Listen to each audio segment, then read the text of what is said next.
नमस्कार दोस्तों, आप सबका स्वागत है हमारे चैनल एस्ट्रोवर्ल्ड में। अगर आपने हमारे चैनल को अब तक सब्सक्राइब नहीं किया है तो अभी सब्सक्राइब करें।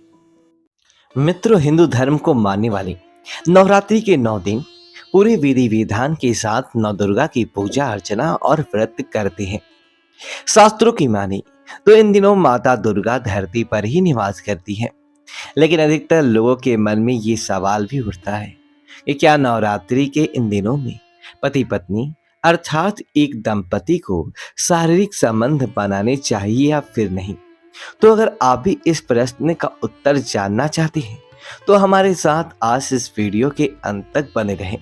मित्रों, हिंदू धर्म शास्त्रों के अनुसार नवरात्रि के इन 9 दिनों में दुर्गा माँ अपने विभिन्न स्वरूपों में हर दिन भक्तों के पास आती है। और इसीलिए अगर कोई भक्त नवरात्रि के दिनों में कुछ नियमों का पालन नहीं करता तो माता रुष्ट भी हो जाती है। धार्मिक ग्रंथों के अनुसार नवरात्रि में सात्विक भोजन और आचरण भी शुद्ध रखना चाहिए। इन दिनों धनसिक भोजन का सेवन, दिन में सोना, नाखून काटना और शारीरिक यौन संबंध बनाने को लेकर भी मनाही है। अब ऐसा नियम क्यों है? इसके पीछे भी कई वैज्ञानिक और आध्यात्मिक कारण हैं। दरअसल नवरात्रि के दौरान ज्यादातर महिलाएं उपवास या फिर व्रत रखती है और अपना पूरा ध्यान देवी मां पर लगाती है। इस दौरान उन्हें अपने पति से संबंध ना बनाने की सलाह दी जाती है, क्योंकि 9 दिनों में महिलाएं व्रत की वजह से शारीरिक तौर पर कमजोर हो जाती है। साथ ही उपवास के चलते उनमें चिड़चिड़ापन भी आ जाता है और ऐसे समय में उनसे संबंध बनाना सही नहीं होता। साथ ही ऐसा भी माना जाता है कि नवरात्रि के दिनों में मां स्त्री के अंदर निवास करती है, इसलिए नवरात्रि में पूर्ण ब्रह्मचर्य का पालन करना चाहिए। मित्रों, इसके अलावा और भी कारण हैं, जैसे कि शारीरिक संबंध बनाते समय महिलाओं के शरीर से कई हार्मोन्स निकलते हैं जो कि तामसिक प्रवृत्ति के होते हैं और ये हार्मोन्स उनका ध्यान ऊर्जा पाठ से भटकाते हैं। इसलिए नवरात्रि के दौरान संबंध नहीं बनाने चाहिए। साथ ही मित्रों, ये भी बता दूं कि ये नियम सिर्फ औरतों के लिए नहीं है, बल्कि इस मामले में पुरुषों को भी इस दौरान भौतिकता से दूर रहने की सलाह दी गई है। मित्रों, अब तो आप ये समझ गए होंगे कि नवरात्रि के इन 9 दिनों में अगर आप या आपके जीवन साथी में कोई भी व्रत रखता हो तो यौनाचरण के कारण उनका यह व्रत भंग हो सकता है।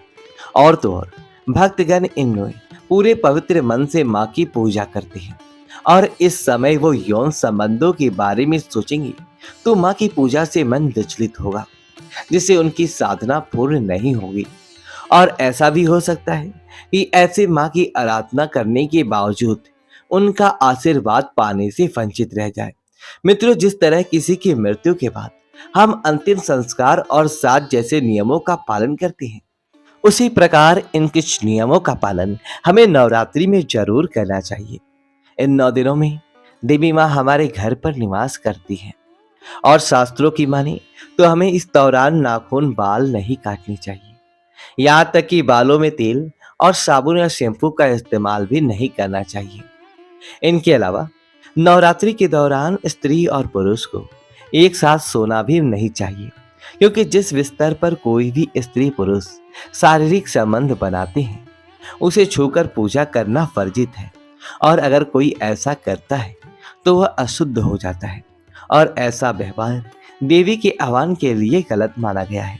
मित्रों, हमारा धार्मिक दृष्टिकोण यह भी कहता है कि नवरात्रि के इन दिनों में जब माता धरती पर रहती है तो सभी स्त्रियों में उनका अंश मौजूद होता है।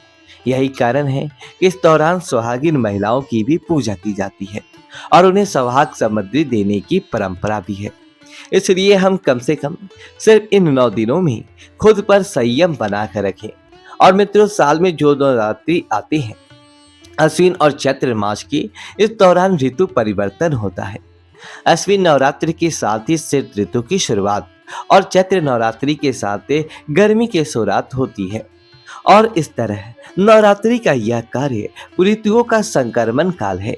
इसलिए ऋषि मुनियों ने आने वाले मौसम को देखते हुए मनुष्य को अपने शरीर को त्याग करने के लिए और रोग प्रतिरोधी क्षमता विकसित करने के लिए इन 9 दिनों में व्रत और साधना का विधान बनाया है, ताकि हमारे शरीर मौसम बदलाव से आहार विहार में हो रहे परिवर्तनों को संभाल सके।